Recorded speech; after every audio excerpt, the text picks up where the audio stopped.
जय हिंद दोस्तों, आ गया हूँ आपके अपने चैनल ट्रिक्स 92 पर। आज बताने वाला हूँ जीडीपी के बारे में।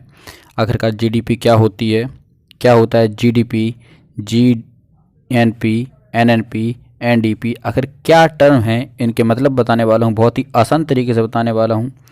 और जिन भाइयों ने अभी तक मेरा चैनल ट्रिक्स 92 सब्सक्राइब नहीं किया है तो सबसे पहले वो सब्सक्राइब कर लीजिए।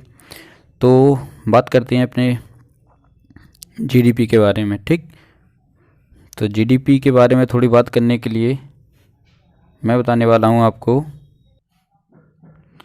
बात करते हैं जीडीपी की। जीडीपी का फुल फॉर्म होता है, सबसे पहले तो यही आता है कि क्या होता है, तो ग्रॉस डोमेस्टिक प्रोडक्ट। इसका हिंदी में मतलब होता है सकल घरेलू उत्पाद। तो इसके बारे में हमने 4 पॉइंट लिखे हैं यहाँ पे। एक लिखा है राजनीतिक सीमा, वो 1 साल यानी 1 ईयर, वस्तु एवं सेवा, और चौथा लिखा है अंतिम मूल्य। तो सबसे पहले अंतिम मूल्य से स्टार्ट करते हैं। आखिरकार अंतिम मूल्य क्या होता है, तो देखो, किसी भी वस्तु का अंतिम मूल्य यानी फाइनल कॉस्ट, जैसे कि मान लो समोसा 10 रुपये के आता है तो 10 रुपये का ही मिलेगा। पेन 5 रुपये का आता है तो 5 रुपये का ही मिलेगा। जितनी उसकी कॉस्ट वैल्यू रहती है ना, अंतिम मूल्य। ये नहीं कहेंगे कि पेन की रिफिल दे दो या पेन का हमें खोखा दे दो, ऐसा कुछ नहीं कहते हैं।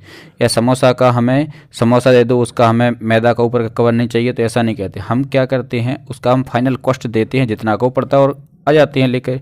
वो होता है अंतिम मूल्य। किसी वस्तु का अंतिम मूल्य कहलाता है। ठीक है, फाइनल कॉस्ट जो हम पे करके आते हैं वो अंतिम मूल्य होता है। इतना तो शायद समझ में आ गया होगा। अब दूसरा बात करते हैं वस्तु क्या होती है। वस्तु क्या होती है, जैसे हमने किसी चीज़ के रुपये दिए और आगे वाले व्यक्ति ने भी हमें कोई वस्तु दी, तो जब वस्तु दी यानी रुपये हमने पे करे और कोई उसने वस्तु दी तो वो होती है वस्तु। और सेवा क्या होता है, तो सेवा वो होता है। और वस्तु को समझने के लिए, जैसे मान लो हमने 5 रुपये दिए तो उसने 5 रुपये का पेन दे दिया। हमने उसको 100 रुपये दिए, 100 रुपये का मान लो जो भी आइटम आता होगा 100 रुपये का उसने हमें वो दे दिया। तो यानी वस्तु दी यानी रुपये हमने पे करो तो उसने कोई ना कोई वस्तु देना पड़ेगा, तो वस्तु होती है। लेकिन सेवा क्या होती है, तो सेवा में क्या होता है, आपने किसी को रुपये तो दिए लेकिन उसने आपको वस्तु नहीं दी, उसने आपको फिजिकली या मेंटली तैयार कर दिया। जैसे कि सेवा क्या होती है, जैसे सबसे पहले बात कर लो टीचिंग में, तो टीचिंग में ही बात कर लेते हैं। टीचर को फीस देते हैं तो टीचर क्या उससे कोई वस्तु देता है, नहीं देता है, लेकिन वो उसे मेंटली तैयार कर देता है।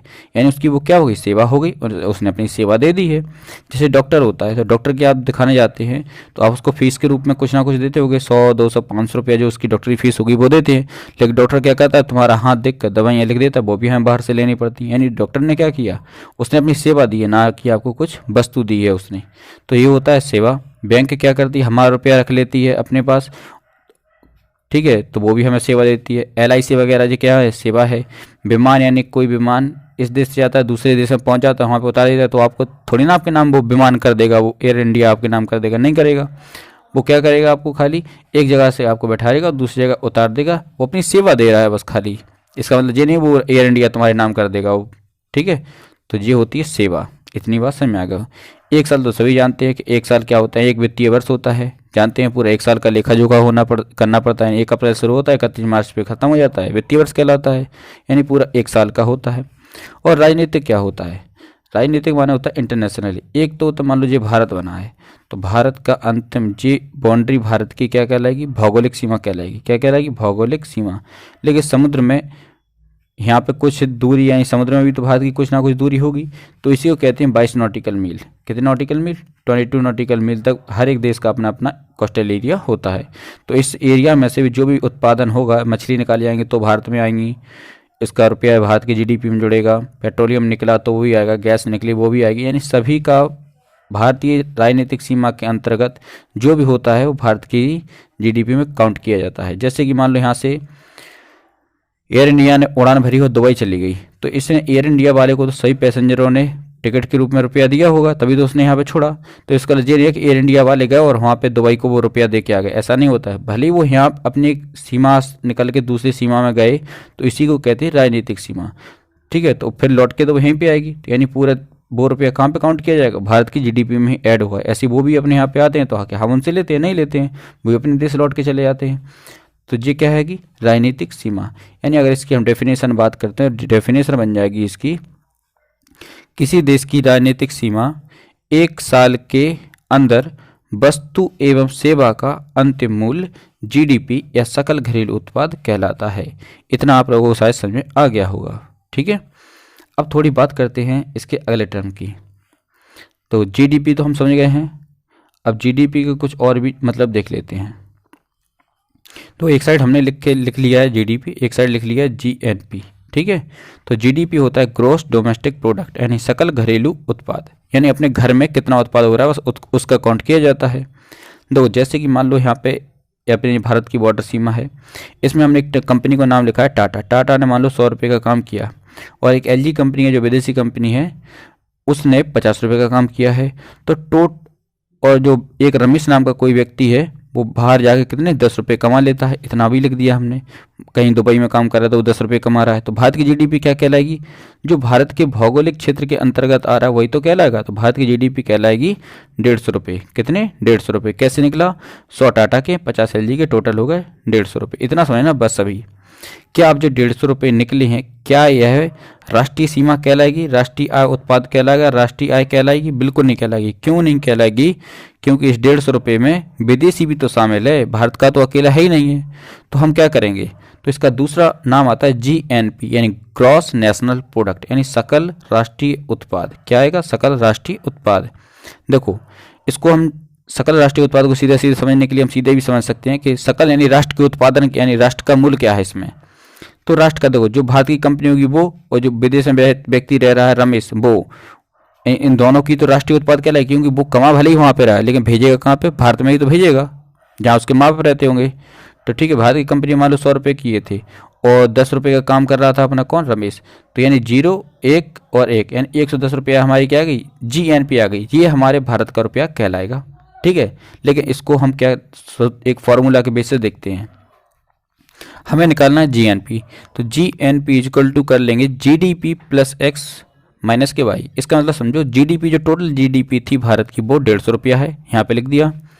एक्स माना है हम लोग किसको? एक्स माना है हमने रमेश को, क्योंकि रमेश की आय इसमें जुड़ेगी भारत की में, तो प्लस एक्स कर दिया। बाई क्या है? बाई है जो भारत में रह रही विदेशी कंपनी, वो है बाई। तो उसको जब हटाएंगे तो यानी कि उसका घटाना पड़ेगा। तो हमने यहाँ पे लिख दिया जीडीपी प्लस एक्स माइनस के बाई, यानी जीडीपी है 150 रुपया, 10 रुपया रमेश के हैं तो जुड़ जाएंगे, और 50 रुपया जो विदेशी कंपनी थी उसको घटा दिया जाएगा। तो टोटल हो जाएंगे 160, 160 माइनस के 50 यानी 110 रुपया हमारा आ जाएगा। तो वो हम डायरेक्ट भी निकाल रहे थे, वही है सूत्र के माध्यम से हमने इसको भी निकाल दिया है। तो हमारा कितना आ गया? जीएनपी यानी ग्रॉस नेशनल प्रोडक्ट, यानी सकल राष्ट्रीय उत्पाद आ गया हमारा 110 रुपया। अब यहाँ पे 2 टर्म और देखते हैं। 2 टर्म कैसे दिखते हैं? एक आता है जीडीपी से बनता है एनडीपी, जीडीपी से क्या बनता है? एनडीपी, और हमारा जीएनपी से बनता है एनएनपी। तो 2 बात और देख लेते हैं। तो एनडीपी क्या होता है? तो एनडीपी को समझने के लिए क्या करना पड़ेगा? इसका पहले फुल फॉर्म लिखते हैं। एनडीपी का होता है नेट डोमेस्टिक प्रोडक्ट, यानी नेट माने होता है कुल, और डोमेस्टिक माने हमारे सीमा के अंतर्गत। तो हमारे सीमा के अंतर्गत कितना काम हो रहा था? 150 रुपये का काम हो रहा था। और नेट यानी होता है शुद्ध, यानी कुल घरेलू उत्पाद कितना है। अब मान लो कोई एलजी भी है, वो भी काम कर रही है, टाटा है वो भी काम कर रही है, तो इनका जो कुछ डिप्रिशिएशन होगा यानी मूल्य ह्रास होगा। मान लो कोई वस्तु बना रहा है, टूट गई, खराब हो गई, तो उसमें तो रुपया लगा होगा ना, तो डिप्रिसिएशन में गिना जाता है, उसको हम कहते हैं डी यानी मूल्य ह्रास। तो जितना भी जीडीपी था उसमें से हम मूल्य ह्रास को घटा देते हैं। घटाने के बाद अब दो घटाने का एक तरीका देख लेते हैं हमने इसमें से कुछ। देखो यहाँ पे टाटा ने काम किया था 100 रुपये का, इनके मान लो 8 रुपये का नुकसान हो गया, ठीक है। एलजी ने 50 रुपये काम किया था, इनके मान लो 2 रुपये का यहाँ पे नुकसान हो गया, तो टोटल कितने रुपया होगा? यानी पूरा डिप्रिसिएशन हो गया है 10 रुपया। तो हम पूरी टोटल जीडीपी में से डिप्रिसिएशन यानी माइनस के 10 करेंगे तो हमारा 140 आ जाएगा। क्या? एनडीपी यानी शुद्ध घरेलू उत्पाद। इस घरेलू उत्पाद में विदेशी भी तो शामिल है। अब एक आता है, अगला टर्म आता है एनएनपी। क्या आता है? एनएनपी। एनएनपी का फुल फॉर्म होता है नेट नेशनल प्रोडक्ट। क्या है? नेट नेशनल प्रोडक्ट, यानी शुद्ध राष्ट्रीय उत्पाद। शुद्ध राष्ट्रीय उत्पाद को निकालने के लिए क्या करना पड़ता है? फॉर्मूला तो वही रहेगा, इसमें जीडीपी में से घटा दे, उसका जीएनपी में से घटाना पड़ेगा मूल्य ह्रास को। तो एनएनपी निकालने के लिए हमें क्या करना पड़ेगा?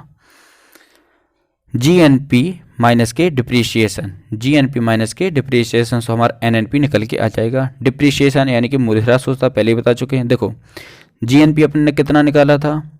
जो खाली भारत का था 110 रुपया निकाला था। यहाँ पे हमने कितना निकाला था? 110 रुपये हमने निकाले थे। अब इस जीएनपी का मान यहीं पे रख देंगे, जीएनपी और माइनस के डिप्रिशिएशन। अब देखो तो 110 सबसे पहले क्या लिखेंगे? 110 माइनस के 8, अब यहाँ पे -8 क्यों लिया, पहले इसको अच्छे समझ लो। क्योंकि ये हमारा है पूरे भारत का, 110 रुपये भारत का मूल्य था, राष्ट्रीय उत्पाद थी। इसमें से 8 ही क्यों घटाया, वो 2 को क्यों ऐड नहीं किया है? 2 को इसलिए ऐड नहीं किया है क्योंकि इसमें से जीएनपी में हमने पहले भी तो नहीं मिलाया था, उसको घटा दिया था ना पहले से, तो उसका हम मूल्य ह्रास क्यों जोड़ेंगे, इसमें नहीं जोड़ेंगे। यानी कि हम भारत का ही घटाएंगे इसमें से ओनली। तो भारत की टाटा कंपनी ने कहते 8 रुपये का नुकसान किया था और एलजी ने किया था 2 रुपये का, तो अब एलजी को तो जोड़ेंगे नहीं क्योंकि ये तो हम नेशनल का निकालना है अपने। तो हम क्या 110 में से हम -8 कर देंगे तो टोटल निकल के आ जाएगा 102। ऐसे हम निकाल लेते हैं एनएनपी। शायद समझ में आ गया होगा जीएनपी, जीडीपी, एनएनपी, एनडीपी क्या होते हैं। इसको हम एक बार और देखते हैं, देखो अच्छे से। अब दोनों बराबर कब हो सकती हैं, इसको भी देख लेते हैं। दोनों बराबर हो सकती है बंद अर्थव्यवस्था में। जब अर्थव्यवस्था को ही बंद कर दिया यानी क्लोज इकोनॉमी हो जाए, तब भी हमारा जीडीपी और जीएनपी कैसे हो जाएंगे, जीडीपी और इक्वल टू जीएनपी दोनों ही बंद हो जाएंगे क्योंकि आयात निर्यात बंद हो जाएगा। एक स्थिति में और काम हो सकता है, जैसे कि मान लो रमेश वहाँ पे 10 रुपये कर रहे थे, कमा रहे थे, और रमेश अब 10 रुपये की जगह 50 रुपये कमाएं, और यहाँ पे विदेशी एलजी कंपनी भी 50 रुपये कमा रही है, यानी दोनों कैसे हो जाएं, यानी जो भारत का व्यक्ति विदेश में रह रहा है वो भी 50 कमाए और विदेशी कंपनी जो भारत में काम कर रही है वो भी 50 कमाए, तब 50 जाएगा और 50 जोड़ेगा तो जीडीपी और जीएनपी बराबर हो सकता है, हो सकता है। इसलिए 2 कंडीशनों में इनकी वैल्यू जीडीपी जीएनपी बराबर हो सकते हैं। इनको भी अच्छे से समझ गए होंगे। तो दोस्तों मैंने बहुत अच्छे ढंग से सरल तरीके से समझाने की कोशिश की है। अगर आपको वीडियो थोड़ा भी अच्छा लगा है तो आपके अपने चैनल ट्रिक्स 92 को जरूर सब्सक्राइब करिए। Thank you. जय हिंद।